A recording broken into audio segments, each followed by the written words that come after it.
Mario Zagallo, a Brazilian football legend, has left an unparalleled legacy in the sport. He is the only man to have been part of 4 World Cup winning teams. Zagallo's journey to greatness began as a player. He was a vital part of the Brazil team that secured back-to-back World Cup victories in 1958 and 1962.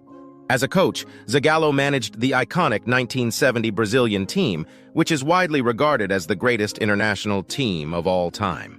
In 1994, Zagallo achieved his 4th World Cup victory as an assistant coach to Carlos Alberto Parreira. He then returned as Brazil's manager in 1998 and led the team to the final, only to be defeated by hosts France.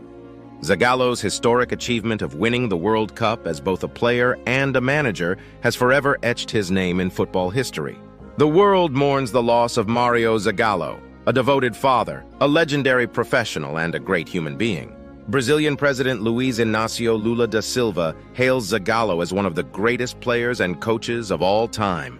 His legacy is immense, leaving a lasting influence on not only Brazil, but also the world of football. Let's get deep on his life, shall we? Mario Jorge Lobo Zagallo was a Brazilian professional football player, coordinator, and manager who played as a forward. Zagallo holds the record for World Cup titles in general, with 4 titles in total. He also holds the record for World Cup finals with 6 participations.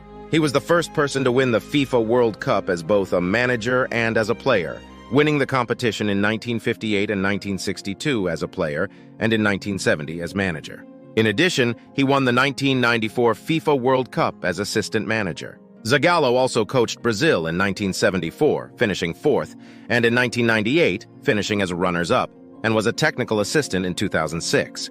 He was the first of 3 men, along with Germany's Franz Beckenbauer and France's Didier Deschamps, to have won the World Cup as a player and as a manager, and the only one who had done it more than twice. In 1992, Zagallo received the FIFA Order of Merit, the highest honor awarded by FIFA for his contributions to football. He was named the 9th greatest manager of all time by World Soccer magazine in 2013. On 5th of January 2024, Zagallo died at the age of 92. He was the last surviving Brazilian player who participated in the 1958 World Cup final. Zagallo was born in Atalaia in the northeastern state of Alagoas and later moved to Rio de Janeiro with his family when he was still 8 months old. As a young man, he committed to complete his military service in the Brazilian Army. He was notably deployed at the Maracanã Stadium when Uruguay defeated Brazil in the 1950 World Cup final. Zagallo started his football career in the youth sector of America, before joining Flamengo in 1950.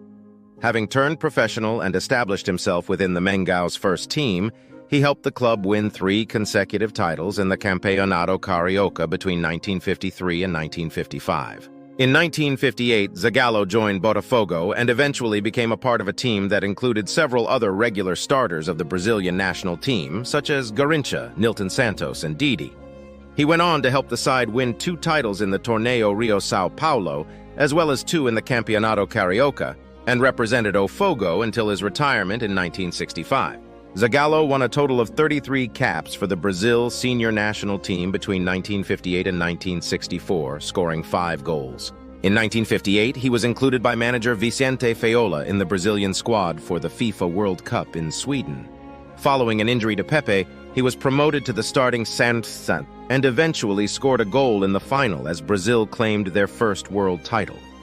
He was also a part of the squad that won the 1962 FIFA World Cup in Chile, where he started in all of Brazil's matches. Zagallo married Alcina de Castro on 13th of January 1955 at the Church of Capuchins in Rio de Janeiro. They remained together until de Castro's death on the 5th of November 2012. Mario and Alcina had 4 children. He was a practicing Catholic. Zagallo's surname was spelled Zagallo for most of his career, including by himself, until he told a reporter in the 1990s that his surname on his birth certificate was Zagallo. He was also the only Brazilian World Cup winning forward to be known by his surname. In July 2022, Zagallo was admitted to hospital with a respiratory infection. In August 2023, he was hospitalized for 22 days due to a urinary infection. Following a brief hospitalization in Rio de Janeiro, he died on 5th of January 2024 due to multiple organ failure, resulting from the exacerbation of various pre-existing comorbidities. Zagallo was aged 92. Mario Zagallo, the idol of Brazilian football, will forever be remembered for his extraordinary contributions to the beautiful game.